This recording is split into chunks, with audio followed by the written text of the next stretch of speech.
परमेश्वर एलिया को संभाला तो आपको क्यों नहीं संभालेगा? परमेश्वर ने मूसा को संभाला तो आपको क्यों नहीं संभालेगा? परमेश्वर ने यहोशू को संभाला तो आपको क्यों नहीं संभालेगा? प्रभु के प्रियो, इससे पहले कि हम वीडियो में आगे जाएं कि परमेश्वर इंतजाम करने वाला है, यदि आप इस चैनल पे नए हैं तो चैनल को सब्सक्राइब करें और बेल आइकन को दबाएं ताकि जब भी हम कोई नया वीडियो डालें आपको नोटिफिकेशन मिल जाए। प्रभु की प्रियो, आज का संदेश जो आपके बीच में लेके उपस्थित हुए हैं उसका टॉपिक है परमेश्वर इंतजाम करने वाला है। जी, परमेश्वर मुहैया कराने वाला है, परमेश्वर व्यवस्था कराने वाला है। आपको घबराने की ज़रूरत नहीं है। आपके सामने कुछ एग्जाम्पल रखना चाहते हैं। अहाब के समय में, एलिया के समय में परमेश्वर ने उस राज्य में जब अकाल डाली, उस राज्य में परमेश्वर का दास एलिया भी रहते थे, पर एलिया का पूरा भरोसा परमेश्वर पर था। इसीलिए पूरे राज्य के लोगों को परवाह ना करते हुए परमेश्वर ने एलिया की परवाह की और उसको बोला, आप कित्रोन नाम नाले के पास जा, वहाँ तेरे लिए मैं इंतजाम कर दिया, उस नाले का पानी पिया करना।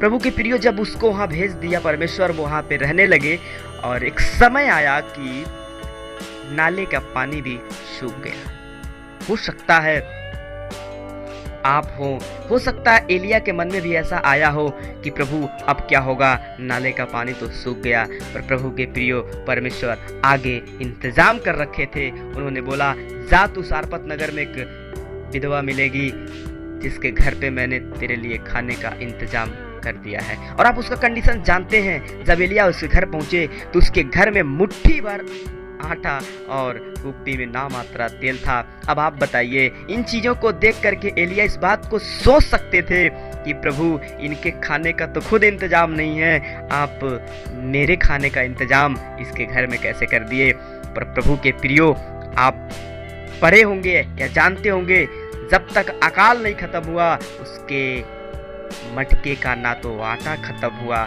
ना उसके कुप्पी का तेल खत्म हुआ। ये है परमेश्वर का इंतजाम। यदि आप परमेश्वर को सब कुछ सौंप दिए हैं, सब कुछ समर्पित कर दिए हैं, तो आपको टेंशन लेने की जरूरत नहीं है। आपके फ्यूचर का इंतजाम करने वाला वो है। जिस प्रकार से एक आर्मी का जब ट्रांसफर होता है, वो ये नहीं सोचता वहाँ जाएंगे क्या खाएंगे, क्या पिएंगे, कैसे रहेंगे, ये इसकी टेंशन नहीं है। वो ट्रांसफ़र करने वाले मेजर और जो उसके कैप्टन हो, उनकी व्यवस्था वहाँ पहले से ही कर देते हैं। यदि परमेश्वर आपको कहीं लेकर के जा रहा है, यदि परमेश्वर आपको किसी तरफ मोड़ रहा है, आपको घबराने की जरूरत नहीं है। वो परमेश्वर है, वो आपके लिए इंतजाम करता है। आप यूसुफ की कहानी को जानते हैं। यदि आप जानना चाहते हैं तो उत्पत्ति 37 अध्याय पढ़ लीजिएगा। प्रभु के प्रियो, यूसुफ के भाइयों ने यूसुफ को गड्ढे में डाला, यूसुफ को बेच दिया, यूसुफ मिस्र चले गए। पर आप लास्ट में आप देखेंगे, अकाल के दौरान जब इसके भाई वहाँ पे अनाज खरीदने के लिए जाते हैं, जब यूसुफ अपना परिचय दे देते हैं कि मैं वही यूसुफ हूँ जिनको तुम लोगों ने बेच दिया था, उसके भाइयों ने अपने आप को कोसने लगे कि मैंने ऐसा नहीं करना चाहिए था, डर भी गए। पर यूसुफ का क्या जवाब था? तुम लोगों ने हमें यहाँ नहीं पहुँचाया है, बल्कि परमेश्वर ने मुझे यहाँ पहुँचाया है, ताकि ये आने वाले 7 साल के अकाल में मैं तुम्हारे लिए खड़ा हो सकूं, मैं तुम्हारे लिए भोजन वस्तु देने का कारण बनूं। ये था परमेश्वर का इंतजाम। प्रभु के प्रियो, ये है परमेश्वर का इंतजाम। वो परमेश्वर आपके लिए इंतजाम करता है। आपको घबराने की जरूरत नहीं है। यदि आपको जीवित रखा है, वो आपके खाने का इंतजाम करेगा, आपको कपड़े का इंतजाम करेगा, आपके रहने के लिए इंतजाम करेगा। अरे हमारे जिंदगी का ठेकेदार वो है, तो इंतजाम कौन करेगा? आपको घबराने की जरूरत नहीं है।